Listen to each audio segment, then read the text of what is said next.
Je n'étais pas destinée, d'où je viens, mon histoire personnelle, à être une femme politique, être sénatrice, être une femme reconnue politiquement à Marseille et voire même en France. C'est mon destin, c'est tout simplement parce que j'ai toute ma vie connu la souffrance, la misère. J'ai vécu dans un bidonville, l'injustice, et bien sûr la problématique liée à la drogue, puisque j'avais des amis et c'était le fléau de la drogue, des drogues dures et de la cocaïne, de l'héroïne, cannabis aussi. Et donc je me suis engagée d'abord dans le combat contre le trafic de drogue et pour aider mes amis à s'en sortir. Et petit à petit, finalement, ça m'a amenée aussi à la politique parce que je me suis dit que personne ne saura, enfin en tout cas des hommes et des femmes politiques de l'époque que je connaissais, n'étaient pas en capacité de comprendre ce que je leur expliquais puisqu'ils ne le vivaient pas, ils ne connaissaient pas de l'intérieur la problématique. Et je me suis toujours d'ailleurs en politique fait donner un principe, c'est de ne jamais me trahir. Jamais trahir pourquoi, ce pourquoi je fais de la politique.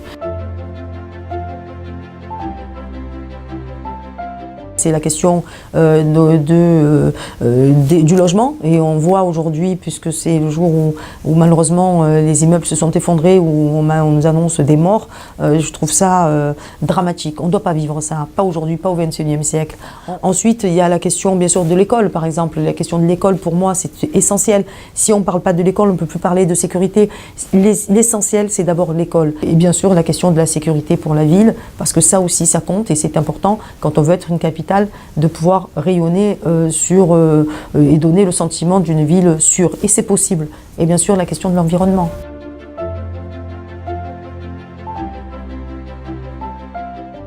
C'est la privatisation de nos écoles qui pose problème. C'est-à-dire que demain, quand vous aurez un problème, eh bien, vous allez taper à la porte de Bouygues ou de Vinci pour lui dire, s'il vous plaît, vous voulez bien nous réparer le chauffage, là, il ne fonctionne pas. Bon, je ne sais pas, mais ça pose de vraies questions. Et puis, ça pose des questions aussi d'égalité entre toutes les écoles marseillaises. Ça, c'est premièrement, parce que celle qui sera en PPP et celle qui ne le sera pas, ben, le traitement ne sera peut-être pas le même. Alors, peut-être favorable pour l'un, peut-être défavorable pour l'autre, j'en sais rien. Ça, c'est premièrement. Et puis surtout, quel est le budget qu'on octroie aux autres écoles marseillaises pour aussi rééquilibrer en matière de travaux.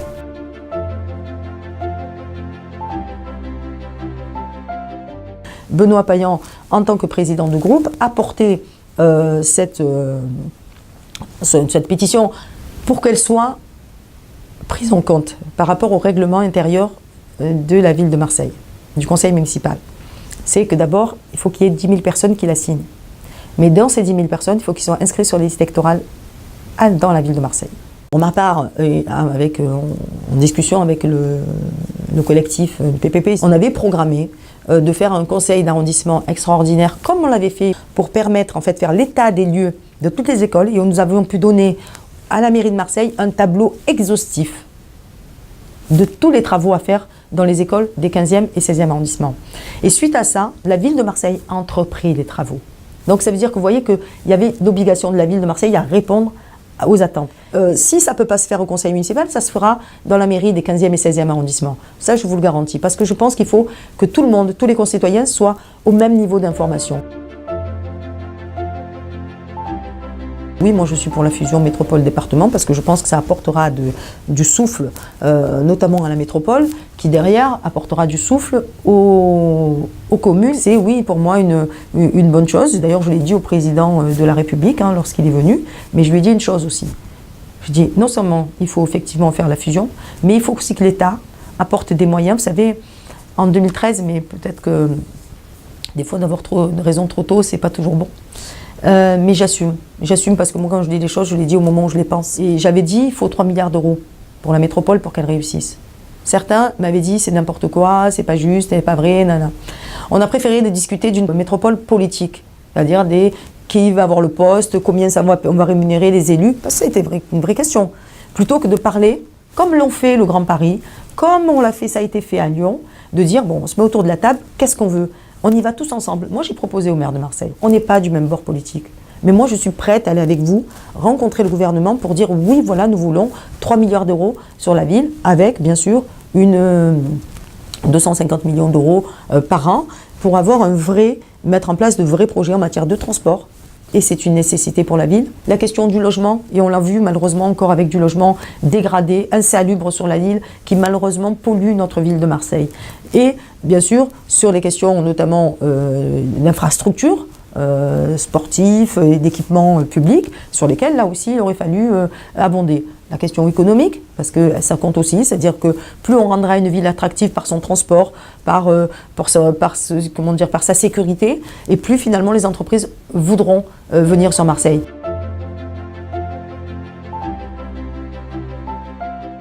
Moi j'aime pas trop les mariages forcés. Voilà. Et c'est pareil en politique. Donc, à la limite que le Pays d'Arles souhaite ne pas rentrer dans la métropole, c'est honnête de leur part. Je suis pour qu'on respecte la volonté et le choix des Arlésiens, enfin du Pays d'Arles, s'ils ne souhaitent pas rentrer dans la métropole.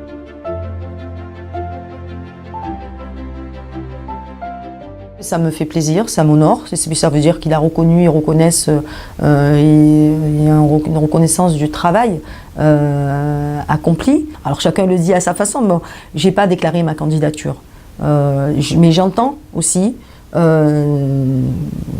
Patrick, Benoît, Henri, d'autres, hein, voilà, qui sont plutôt dans cet élan en me disant ça serait bien que tu y ailles. Vous savez, je suis une femme, je l'ai dit, je suis de gauche, socialiste, mais je suis libre. Et je tiens à le rester.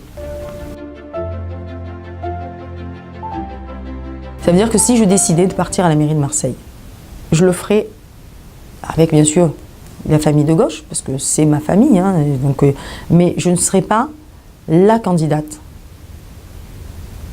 seulement du Parti socialiste. Si je devais l'être. Ça, c'est clair. C'est un préalable pour moi. Si je devais décider demain d'y aller, je mettrais tout ce qui est en mon pouvoir, toute ma capacité, à faire que je rassemblerai, j'essaierai de faire quelque chose de complètement différent, en ouvrant complètement. Et je ne saurais pas, vous savez, avec le chapeau, tel parti politique ou tel parti politique. Non, je serais Samia Ghali.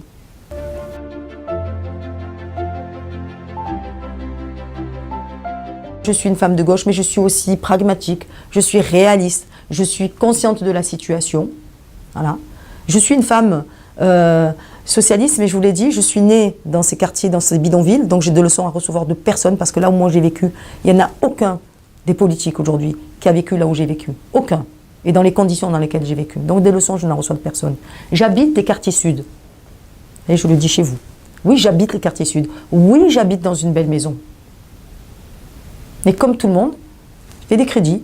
Comme tout le monde, j'ai aspiré à avoir le meilleur pour mes enfants.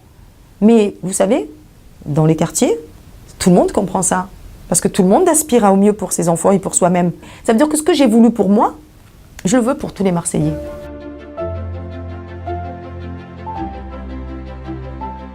Écoutez, si je décidais d'y aller, je ne me mettrais derrière personne. J'ai dit que je ne fermais aucune porte. Moi, mon premier parti, c'est Marseille. Voilà.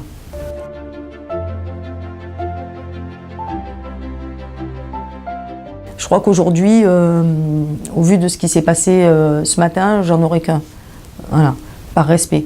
Respect d'abord pour les familles qui vont être en souffrance, qui sont en souffrance, parce que de mourir dans ces conditions, c'est inacceptable. Donc oui, ce coup de gueule, parce que qu'est-ce qui n'a pas fonctionné pour que ces immeubles s'effondrent?